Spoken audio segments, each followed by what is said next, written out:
எல்லாருக்கும் நிரந்தரமான வீடு இருக்கணும்.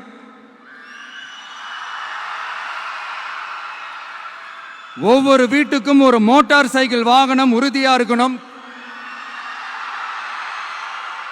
காரும் தான் லட்சியம். அதுக்கான வசதி வாய்ப்பை உருவாக்குற அளவுக்கு பொருளாதார வளர்ச்சிக்கு வழியை உண்டாக்கணும். ஒவ்வொரு வீட்டில் இருக்கிற ஒவ்வொருத்தரும் மினிமம் டிகிரி படிச்சிருக்கணும்.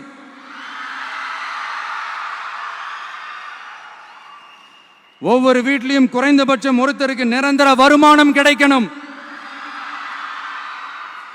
அதுக்கான வேலை வாய்ப்பை உருவாக்கணும். அதுக்கு தகுந்த மாதிரி கல்வியில பாடத்திட்டத்தில் சீர்திருத்தம் செய்யணும். கவர்மெண்ட் ஹாஸ்பிட்டல்ஸுக்கு மக்கள் எல்லாரும் பயம் இல்லாம நம்பி போற மாதிரி மாத்தணும். பருவமழை காலத்தில் ஏற்படுற வெள்ளத்தால ஊரும் சரி மக்களும் சரி விவசாயமும் சரி பாதிக்கப்படாம இருக்கணும். அதுக்கு 4000 கோடி திட்டம்னு ஒரு உருட்டுனாங்களே, அந்த மாதிரிலாம் எதுவும் இல்லாம உண்மையான ஒரு பாதுகாப்பு திட்டத்தை உருவாக்கணும். மீனவர்களோட, தொழிலாளர்களோட, நெசவாளர்களோட, அரசு ஊழியர்கள் மற்றும் ஆசிரியர்களோட கருத்து கேட்டு அவங்களுக்கான பாதுகாப்பு மற்றும் வளர்ச்சி திட்டங்களை உருவாக்கணும். உருவாக்குறது மட்டும் இல்லை, அதை செயல்படுத்தணும். முக்கியமாக இண்டஸ்ட்ரியல் டெவலப்மெண்ட்ஸில் கான்சென்ட்ரேட் பண்ணணும். எல்லாத்தையும் விட ரொம்ப ரொம்ப முக்கியம், சட்டம் ஒழுங்க ரொம்ப ஸ்ட்ரிக்டாக வச்சிருக்கணும்.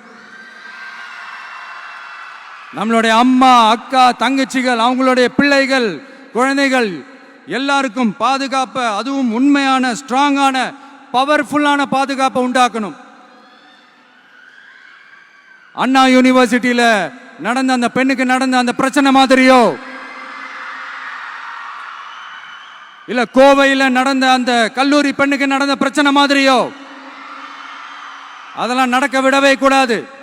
நம்ம வீட்டு பெண்கள் ஸ்ட்ராங்கா, பயமே இல்லாம தைரியமா இருக்கணும்.